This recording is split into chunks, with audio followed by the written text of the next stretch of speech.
I laid out an example spread for my Know Thyself or Know Yourself spread so I can give you a quick explanation for you to understand my reading. Now there's 4 main cards. This is what you know, this is what is and can be yours, and this is self and self-awareness, and over here is the future card. And there's 4 clarification cards to each main card. And then up above is the energy of the reading card. And over on the right on the bottom is a rune, because I'll be doing a rune reading after the tarot reading. And on with the readings. Hi Libra, this is a general reading that's a sequel to a June love reading that I did. I just threw out a love reading to see how welcomed it would be on my channel, and also to see how well liked the Lenormand card reading that's included in the love reading. Now the Lenormand cards are a beast in themselves and are quite different, and I just wanted to introduce them. Now there's been a lot of changes going on since April. We had a lot of planets in and out of retrograde, and then they had to stabilize. So there was kind of a little backdrag in May. But here now, things are going really well in June. It's going to be smooth sailing from what I can see. And with a lot of the endings and new beginnings that had started around April, people are now trying to acclimate. Or either they have to make some decisions, or they're readjusting their life for some new beginnings. I think there's a little bit of everything going on in yours, which is contrary to the other 11 signs. Now the overall energy of your reading is the 8 of Swords. I don't know if you're in a situation, whether it's by your own design, or you just kind of stumbled into it unintentionally, but there's been some kind of internal or external abuse happening here, and you're in a labyrinth. You're in a repeating loop of a routine that you can't seem to get out of. Maybe whatever you got involved in, you bit off more than you can actually chew. You feel shackled and incapacitated and unable to change the situation. But as in most cases with the 8 of Swords, this is more of a self-imposed bondage. Or maybe more accurately, self-punishment. Maybe you felt like you did something wrong and you're making up for it. But then again, I have the feeling that you're doing other people's responsibilities. You're doing things other people don't want to do for themselves. And this is an unhealthy enabler situation. And when you do others' responsibilities, you take on their energies and even their karma. And normally in these instances, that's not a good thing. The emotional vampires will hang on to you as long as you're willing to do their work. As long as you're willing to be the forefront of what they need in their life. But things are going to be changing a little bit. I think you're changing your attitude towards things and looking at things differently. Because over on the left, for what you know, you receive the Chariot and Strength. Now you receive 2 major arcana cards. They're commanding. The Chariot's about willpower and discipline. There's a military guise to this card because it is about discipline. It's about making right decisions. It's about doing the right things. This card is about duality, right and wrong. Choosing between a Dr. Jekyll and a Mr. Hyde MO. And these Hanson Roberts cards really hit it on the head when they put a yin and yang symbol on the front of the Chariot. Because right now, you're making some decisions and you can slide either way. But you have the Strength card. And now you're reviewing what's going on with the beast inside you and what's happening with the beast inside other people. You understand people's motives. You just don't understand why they have these particular motives. Now let's look at the numbers. You're at the 8 of Swords for the overall energy, and now you have the 8 for the Strength card.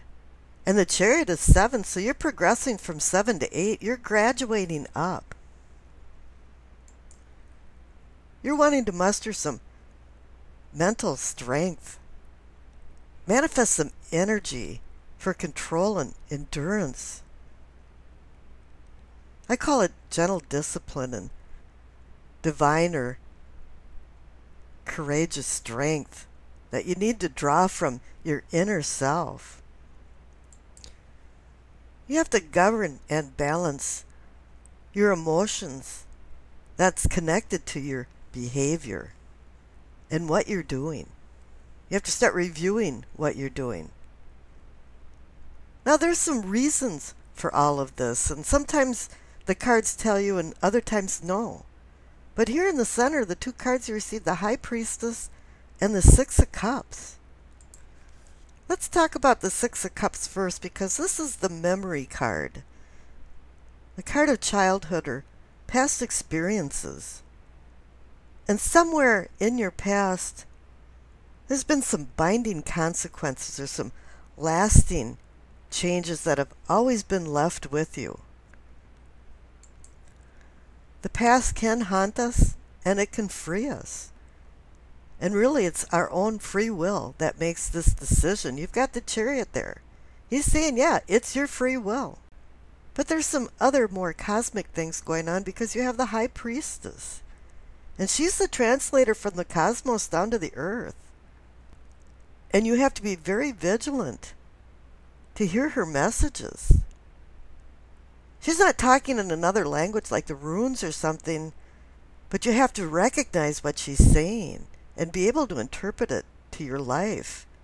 And this comes into intuition, dreams, coincidences that you write off and just say, oh yeah, well, it happened.